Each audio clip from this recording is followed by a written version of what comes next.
দেশের ক্রিকেটে 1-11 আসন্ন।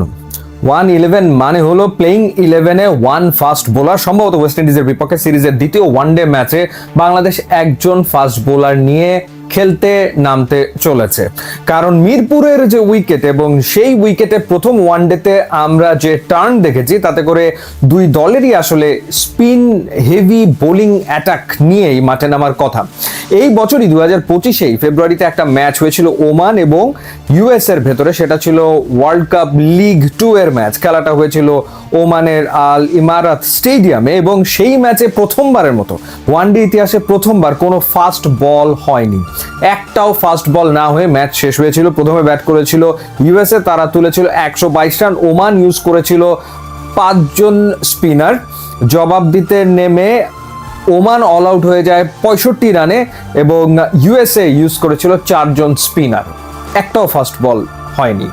সো ওয়েস্ট ইন্ডিজ এবং বাংলাদেশের মধ্যকার দ্বিতীয় ওয়ানডে ম্যাচেও যদি একই ঘটনা ঘটে তাহলে আসলে অবাক হওয়ার কিছু থাকবে না। বাংলাদেশ স্কোয়াডে ডেকেছেন নাসুম আহমেদকে। স্কোয়াডে রয়েছেন রিশাদ হোসেন, মেহেদী হাসান মিরাজ, এরপর তানভীর, তার সাথে রিশাদকে ডাকা হয়েছে। তার মানে রিশাদ হোসেন খেলবেন।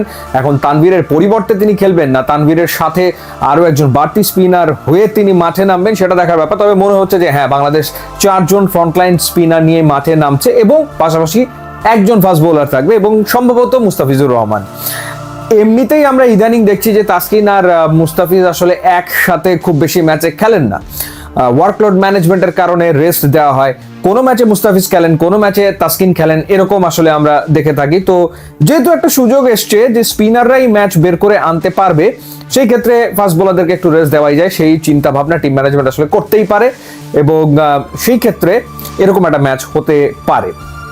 এখন বিষয় হচ্ছে যে মিরপুরের যে কন্ডিশন, সেই কন্ডিশনে স্পিন ডেফিনেটলি এফেক্টিভ হবে।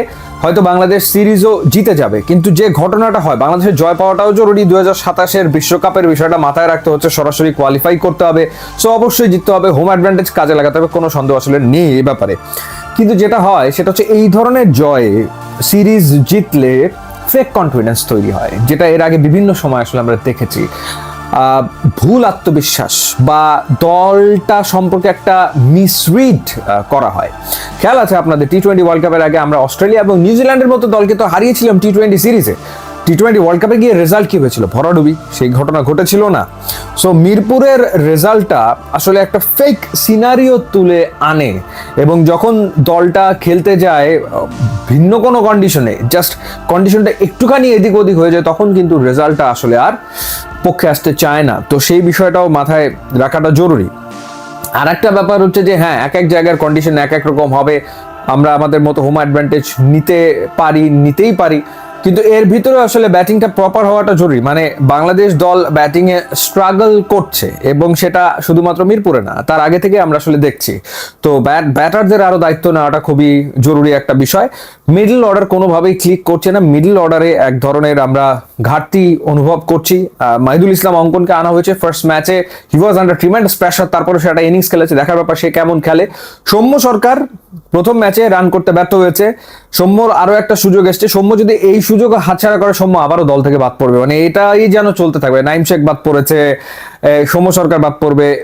6টা ওপেনিং প্লেয়ার বাংলাদেশ এই বছর ওয়ানডেতে ট্রাই করেছে, একটাও কাজে লাগেনি। এই জায়গায় আসলে সমাধান পাওয়াটা খুব জরুরি। তানজিদ তামিম, তাকে নিয়ে এত আশা ছিল কিন্তু রেজাল্ট আনতে পারছে না। সৌম্য সরকারকে আনা হয়েছে, সৌম্য যদি রেজাল্ট আনতে না পারে আবারও দেখা যাবে এখানে আরো একটা পরিবর্তন। সো দেখা যাক ওভারঅল বাংলাদেশ কেমন করে দ্বিতীয় ওয়ানডে ম্যাচে। ইউটিউব ইনস্টাগ্রাম লিঙ্ক আছে, আপনারা যদি খুবই খুশি হবেন। Thanks for watching.